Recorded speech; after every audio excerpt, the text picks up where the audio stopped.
chiffre d'affaires, Emmanuel. Le nombre de faillites augmente à un rythme inquiétant.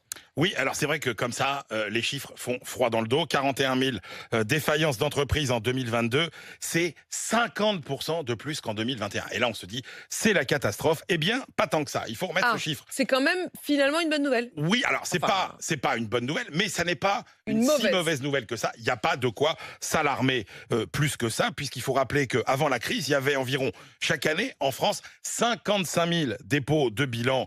C'est à peu près ce qu'on pourrait appeler finalement le rythme naturel de la vie économique. Comme en démographie, il y a des morts et il y a des naissances. Mais sous l'effet des aides liées à la crise sanitaire, ce nombre de faillites était tombé en 2020 et 2021. On était tombé à 31 000 faillites en 2020, 28 000 en 2021. Et donc sur 2 ans, ça fait presque 50 000 entreprises qui ont été maintenues artificiellement en activité alors qu'elles auraient dû mettre la clé sous la porte en temps normal. Donc très clairement, la très forte hausse actuelle s'explique en partie par un effet rattrapage et on reste quand même 20% en dessous du niveau de 2019 avant la crise sanitaire. Alors quels sont les secteurs les plus touchés? Alors presque tous, même si ce mouvement de normalisation est plus important dans l'hébergement-restauration, l'industrie, le commerce et la réparation automobile. Et puis il faut reconnaître que les très petites et moyennes entreprises sont plus touchées que les entreprises de taille intermédiaire et les grandes entreprises. Et est-ce que ces défaillances vont continuer à augmenter? Alors oui, parce que la disparition de ces fameuses entreprises zombies que vous aimez tant, donc ces entreprises... Je trouvais ça toujours fascinant quand vous dites ça. C'est des entreprises qui auraient dû mourir et qui finalement ont été maintenues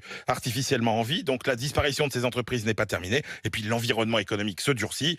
Il y a moins de croissance, donc un peu moins de commandes, des taux d'intérêt plus élevés qui augmentent les frais financiers, des coûts d'approvisionnement en hausse qui mettent à mal les trésoreries. Allianz Trade s'attend à une augmentation de 30% des faillites en 2023, ce qui nous remettrait finalement au niveau d'avant la crise sanitaire. Donc c'est pas si pire. C'est pas Voilà, si pire. c'est comme ça qu'on va le dire.